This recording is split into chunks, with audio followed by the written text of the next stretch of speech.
오늘은 3차 시수업이 되겠습니다. 오늘은 그 생물의 분류 체계에 대해서 같이 공부를 해볼 건데요. 우리가 이제 지구상에 많은 생물들이 존재합니다. 여러분들이 알고 있는 생물은 어떤 것들이 있을까요? 뭐 집에 키우는 고양이도 있을 테고, 화초에서 키우는 식물도 있을 테고, 난도 있을 겁니다. 우리는 이제 식물, 동물 이렇게 크게 두 개의 카테고리로 이렇게 생물을 분류하고 있지만 사실은 그 사이의 영역에 포함되어 있는 생물도 상당히 많이 존재하고 있죠. 그걸 어떻게 구분하고 되었을까? 뭐 이런 생각도 할 수도 있고, 또 어떤 근거로 구분을 할 수 있을까? 이런 생각도 해볼 수도 있고, 뭐 그렇습니다. 어쨌든 과학이라고 하는 것은 이름을 잘 지어야 되거든요. 멋있게. 그래서 정확하고 그리고 구분이 가능한 그런 분류 체계를 만들려고 많은 사람들이 노력을 해왔습니다. 생물의 분류 체계에서 가장 중요한 것은 수업이 시작됐군요. 자, 가장 중요한 것은 선생님은 종이라고 생각합니다. 스페시스 종인데 이 종은 생물의 분류 체계의 가장 말단에 속해 있는 가장 세분화된 그런 단위입니다. 뒤에 배우겠지만 종 다음에 그보다 좀 큰 카테고리는 속, 과, 목, 그리고 강, 문, 개, 요즘은 이 역까지 해서 8단계로 이렇게 구분을 하고 있습니다.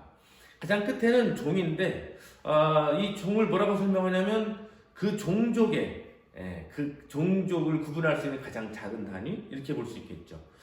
사람 같은 경우는 사피엔스잖아요.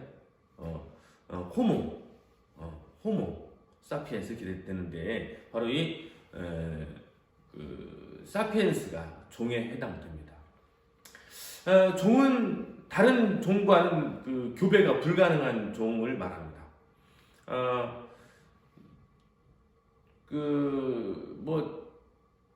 양서류하고 파충류하고 이렇게 수정이 안 되잖아요. 교배가 불가능합니다. 식물과 동물은 더더욱 그럴 테고요. 그래서 종은 분류 체계에서 가장 하위 영역 그리고 가장 작은 단위 이렇게 생각해 볼 수가 있어요. 그런데 가끔 조금 원칙대로 되지 않은 부분들이 자연계에는 많이 존재합니다. 왜냐하면 유전적으로 이렇게 분화되는 과정에서 좀 덜 분화되기도 하고 또 그 상관성이 되는 경우도 있고 그래요. 예를 들어서 노새가 있습니다. 노새는 암말하고 숫당나귀를 교배시키면 노새가 나옵니다.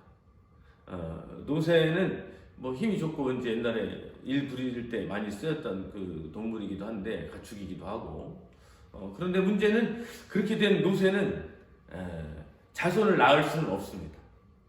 그런 경우도 있죠. 또 재밌는 종은 또 오리너구리죠. 오리너구리. 동물은 우리가 이제 보통 이제 동물은 이제 뼈대 있는 집안이 있고 그렇지 않은 집안이 있거든요. 뼈대 있는 집안은 5개가 있어요. 뼈대 있는 집안은 보통 이제 척추동물이라고 하는데 어류, 양서류, 파충류, 조류, 포유류 이렇게 5가지가 있거든요.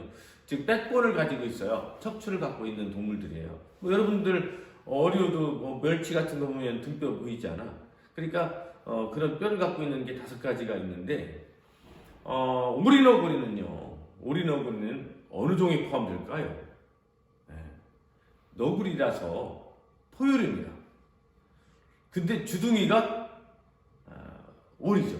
오리 주둥이 갖고 있습니다. 뭔가 좀 퓨전의 느낌이 좀 나죠. 주둥이도 오리라서 조류 아니에요. 또 이 오리너구리는 알을 낳아요. 그리고 알을 낳아서 부화시키면 또 젖을 먹입니다. 그러니까 포유류 같기도 하고 조류 같기도 하고 이런 종이 또 있죠.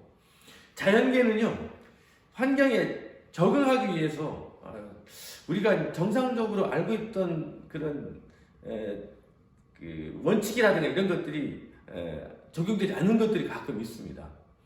아프리카에 사는 그 물고기가 있는데 페어류라고 해서 폐로 호흡하는 그런 물고기가 또 있어요. 근데 이제 보통 아프리카는 이제 건기가 되면 다 마르잖아. 그러면 얘네들은 진흙 속에 묻혀 있습니다. 진흙 속에 묻혀 있어요. 그래서 우기가 돼가지고 비가 막 내리면 호수가 잠깐 만들어지거든. 그때 막 나와가지고 막 이제 번식을 해요. 근데 만약에 암컷이 좀 부족하다. 수컷이 많고 암컷이 좀 부족하다. 그러면 얘네들은요 스스로 트랜스젠더합니다. 성을 바꿔요. 암컷하고 수컷하고 이렇게 숫자를 맞춥니다. 뭐 이런 것도 재밌지 않아요? 또 재밌는 거는 악어입니다. 악어는 알이 부화될 때 온도에 따라서 수컷이 되기도 하고 암컷이 되기도 합니다. 뭐 이런 일들이 많이 존재합니다. 어쨌든 그러나 이런 분류 체계가 형성되지 않는다면 우리는 서로 대화할 때 불편하겠죠. 우리나라는 고양이라고 하지만 미국도 고양이라고 하지 않죠. 미국은 캣이라고 하겠죠. 서로 이름들이 다 다릅니다. 그래서 과학에서는 의사소통을 하려면 표준이 필요하다고 우리 지난번에 배웠잖아. 마찬가지로 이름도 표준이 필요합니다. 그런 걸 고민했던 사람이 있죠. 뭐 좀 이따가 그분에 대해서 다시 말씀드리도록 하겠습니다. 그래서 현재 이렇게 단계별로 구성이 되어 있습니다. 따라서 해볼까요? 종, 소, 과, 목, 강, 문, 개, 역. 그리고 이제 전체 생명이라고 하는 큰 카테고리가 이렇게 형성이 되어 있어요. 위로 올라갈수록 점점 큰 카테고리가 되겠죠. 그래서 선생님이 예를 한번 들어봤습니다. 사람으로 한번 예를 들어봤는데요. 이게 이제 여러분들 우리 과제에 여러분들이 제출해야 되는 겁니다. 뭐 이거 보고 여러분들이 그대로 하면 되겠어요. 사람은요, 사람 종이죠. 사피엔스. 영어로 하지 않고 그냥 한글로 표현합니다. 사람 종. 그리고 사람 속에 포함되고요. 사람 종, 사람 속, 사람 종, 사람과. 그러니까 쉽죠? 쉽습니다. 그 위에 영장목이라고 합니다.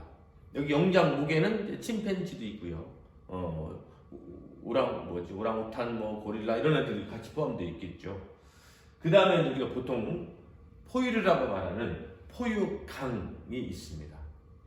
그리고 그 위에 단계, 아까 얘기했던 척추동물 문이 되겠고요. 더 올라가면 동물계가 됩니다. 뭐 동물계라면 식물계가 되겠죠. 근데 이걸 전체를 아우르는 것이 이제 진핵생물역이라고 해서 나누는 이런 그 분류 체계를 가지고 있어요. 이 기준은 조금씩 이제 변해오긴 했어요. 이제 현재는 이런 시스템을 많이 쓰고 있는데 지금 유행하는 코로나 같은 경우는 뭐죠? 바이러스죠. 그런데 바이러스는 생물이에요, 동물이에요? 아니, 생물이야, 무생물이야? 답이 없습니다. 그냥 존재할 때는 무생물인데 얘가 숙주를 만나게 되면 그때부터는 생물이 돼요. 뭐 DNA 바이러스도 있고 RNA 바이러스도 있고 여러 가지가 존재하게 되는데 그건 또 어디에 포함될까요? 이런 고민들이 생기게 되죠. 지금 이렇게 보면 좀 단순해 보이지만 사실은 이것도 조금 더 아문도 있고요. 상문도 있고 하문도 있고 그 단계가 또 많이 존재하긴 해요. 좀 더 자세히 들어가다 보면. 그런데 어쨌든 사람에 대한 이런 시스템처럼 우리 지상에 존재하고 있는 대부분 거의 뭐 많이 발견되지 않은 것도 있을 테니까 거의 모든 것의 이름이 이런 방식으로 정해진다는 것, 이것을 우리가 좀 이번 시간에 좀 알아둬야 될 것 같습니다. 현재는 3역 6개로 이제 생명을 분류하고 있습니다. 그래서 세균역, 고세균역, 진핵생물역 해서 3역에 6개라고 했잖아요. 그래서 세균계, 고세균계, 그리고 원생생물계부터 균계, 식물계, 동물계까지는 진핵생물역이라고 합니다. 뭐 균계는 여러분 혹시 뭐 버섯 알죠? 포자로 날아다니는 그런 버섯을 수업 시작 1분 전입니다. 균계라고 합니다. 수업 중간에 녹화하다 보니까 종이 들리는데 뭐 익숙하니까 우리 그쵸? 넘어가도록 하겠습니다. 자, 이 자세한 내용을 뭐 왜 지금 선생님이 설명하고 있느냐? 사실은 다음 시간에 우리가 이제 여러분들이 등교하게 되면 학교 주변에 식물 탐구를 한번 해볼 거예요. 그래서 학교 주변의 식물들을 여러분들이 조사를 해서 이름들을 한번 알아보는 그런 작업을 할 건데 그 작업에 대한 뭐 이론적인 기초라고 말할 수 있겠네요. 이 분류법을 맨 처음 시작한 사람은 린네로 알려져 있습니다. 성이 구씨입니다.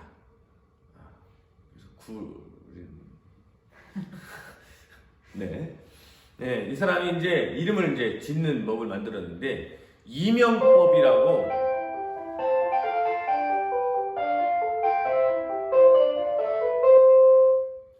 이명법이라고 해요. 그래서 맨 앞에 사실 린네라는 사람은 그 당시만 해도 세균에 대해서 우리가 알지를 못했어요. 뭐 현미경도 없었고 그걸 볼 수 있는 방법도 없었고요. 그래서 린네는 크게 두 개로 구분을 했습니다. 생명은 움직이는 것과 움직이지 않는 것, 즉 동물과 식물로만 구분을 했었어요. 그래가지고 두 개 나눴었거든요. 그래서 자기 주변에 있는 한 2,000개 정도의 생명에 이름을 붙인 사람입니다. 이것이 시작이 되어서 현재 이름은 이 린네의 그 방식에 따라서 속종명 순서로 이름을 붙입니다. 아까 종속 과목 강문계 했었잖아요. 맨 하위 두 단계를 속명 그리고 종명 그리고 명명자 이렇게 한 거죠. 그래서 사람 같은 경우는 호모 사피엔스 린네라고 표현하는데요. 호모는 속입니다. 사람 속. 사피엔스는 종의 이름이죠. 종. 그리고 명명자는 누구야? 린네. 이렇게 표현을 하게 됩니다. 여러분들이 이제 보게 되는 우리 주변에 있는 많은 식물들이 있을 거예요. 그래서 학교 주변에 식물들을 여러분들이 하나씩 픽 해가지고 그 식물들의 이명법을 찾아보고 그렇게 관찰해보는 그런 시간을 가질 텐데 아쉽게도 뭐 여러분들 갑작스럽게 또 등교 중지가 되고 이런 사태가 돼서 선생님 속으로는 좀 걱정이 좀 있습니다. 이거 다 해야 되는데 그죠? 여러분들과 같이 선생님이 야심차게 준비한 야외 수업인데 했으면 좀 꼭 좋겠어요. 어쨌든 그래서 오늘 생물의 분류 체계가 있고 8단계로 구분되어 있다. 그리고 생물의 이름은 린네라는 사람이 처음 분류하기 시작했고 그 방식을 지금도 따르고 있다. 그것을 이명법이라고 한다. 이명법. 그리고 그 순서는 속, 종, 명. 속명, 종명, 그리고 명명자. 이 순서로 표현한다. 이렇게 좀 알면 되겠습니다. 다음 시간에 오면 여러분들하고 같이 이제 야외 다니면서 여러분들이 하나씩 그 선택을 하게 됩니다. 뭐 민들레도 있고요, 뭐 플라타나스도 있고요, 뭐 목련나무도 있고요, 뭐 국화도 있고 뭐 있지 않습니까? 이런 것들을 여러분들이 찾아서 속명, 종명을 한번 찾아보는 그런 시간을 가져보도록 해요. 오늘은 수업이 조금 짧은 것 같아서 여러분들이 좀 좋으려나요? 네, 이 정도 마치기로 하고요. 다음 시간에 우리 따뜻한 날 밖에서 수업을 해보도록 하겠습니다. 자, 그때까지 방역 수칙 잘 지켜서 서로 건강하고 안전한 그런 학교에서 생활해 보도록 하겠습니다. 자, 오늘 여기까지입니다.